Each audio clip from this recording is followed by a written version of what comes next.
Welcome to this deep dive analysis. Today, we're exploring something absolutely fascinating, literally the geometry behind neural experience. We're going to be demystifying Satprakash Dubey's neuroscientific theory of consciousness, or NTC for short.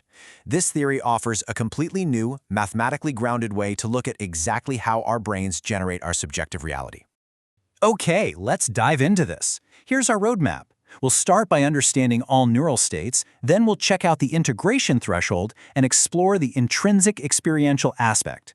From there, we'll look at the geometry of neural dynamics, map that geometry to actual experience, and finally, talk about testing the NTC theory. But before we go any further, I've got a fundamental, honestly kind of mind-bending question for you. How do we measure the shape of a feeling? I mean, think about it. When you feel pain or when you see a really vibrant red color, does that feeling actually have a physical geometry? Well, that is exactly what we're going to uncover today as we connect our abstract feelings to physical neural geometry. Section 1. Understanding all neural states. So think of it this way. Before we can even begin to understand consciousness, we have to recognize a mathematical space called S. You can think of S as the space of all possible neural states. It represents every single neural state your brain could ever possibly be in. It's literally the absolute starting line of all physical brain possibilities. And within this giant sandbox, SFT represents your actual specific neural organization at a specific time, t. Section 2. The integration threshold. Let's move on and see how this builds, because obviously not every single brain state creates consciousness, right? Here, I of S represents neural integration. For any neural state to even be considered conscious, this integration absolutely has to cross a specific threshold, which we call theta. So if the neural activity is greater than or equal to theta, boom, the potential for consciousness begins. And once that threshold is crossed, we arrive at S sub C, which is the conscious neural state space. It's basically a smaller, much more exclusive subset of our original space. Kind of like a VIP club for brain activity. It represents only the states that actually satisfy that integration condition we just talked about. All those countless other states that don't quite reach the threshold, they just remain unconscious. Section 3. The intrinsic, experiential aspect. We're now approaching probably the most critical paradigm shift in the entire NTC model. Notice the old idea that NTC completely rejects. That's the notion that neural activity has to go through some sort of conversion mechanism to become an experience. NTC strongly opposes this conversion concept. It's very anti-conversion. Instead, it argues that if a state is in the conscious space, it intrinsically is the experience.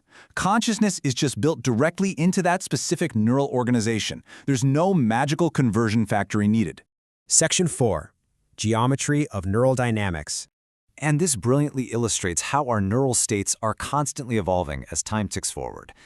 From time 1 to time 2 to time 3, we're not looking at a static picture here. It's a moving, dynamic trajectory, which we call gamma of t.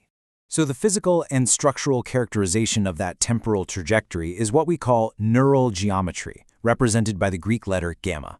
And I really encourage you not to visualize this math as dense, rigid equations on a chalkboard. Instead, think of it as dynamic, shifting shapes of thought inside the brain.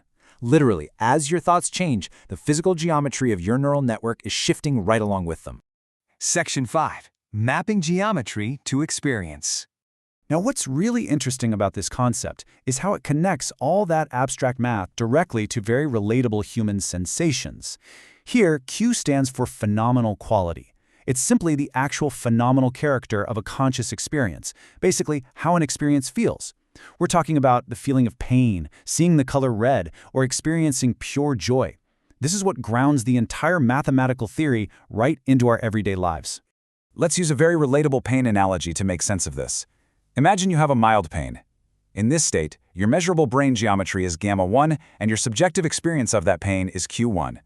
Now, if that pain suddenly increases, your neural geometry actually changes to gamma 2, and your subjective feeling perfectly shifts to Q2 right along with it. So as the physical shape in the brain alters, the feeling shifts correspondingly. So the crucial point is this systematic correspondence between gamma and Q. This right here is the true empirical meaning of NTC. It's all about finding exactly how measurable physical neural geometry and phenomenal quality systematically correspond to one another, moving together in perfect lockstep. And just to keep the science strictly neutral and precise here, NTC claims a systematic correspondence between gamma and Q. What it does not claim is that the geometry artificially produces those feelings as some mathematical function. There is no production function where Q simply equals f of gamma. The geometry isn't manufacturing the feeling on an assembly line, rather it corresponds to it structurally. Section 6. Testing the NTC theory. Because at the end of the day, a scientific theory is only as good as its ability to be tested in a lab, right? So how would a neuroscientist actually apply this framework in the real world? Well, it happens through these 7 steps. First, measure the neural organization. Then quantify the integration. Identify the conscious states, that's our S sub C. Record the neural trajectories. Extract the measurable geometry, gamma. Characterize the phenomenal experience, Q. And finally, test for that systematic correspondence between gamma and Q. To tie this entire journey together, from that basic neural sandbox all the way to geometrical correspondence, the theory states this. NTC proposes that consciousness is the intrinsic experiential aspect of neural organizations that satisfy the theory's conscious state condition, with a systematic correspondence gamma to Q, rather than a neural to experience production or conversion function. I want to leave you with this final, thought-provoking question. If we can map the exact physical shape of a feeling, what secrets of human consciousness will we unlock next? I mean, will we one day be able to literally see the entire architecture of our deepest thoughts? Thank you so much for exploring these mysteries with us today. Keep learning and keep questioning.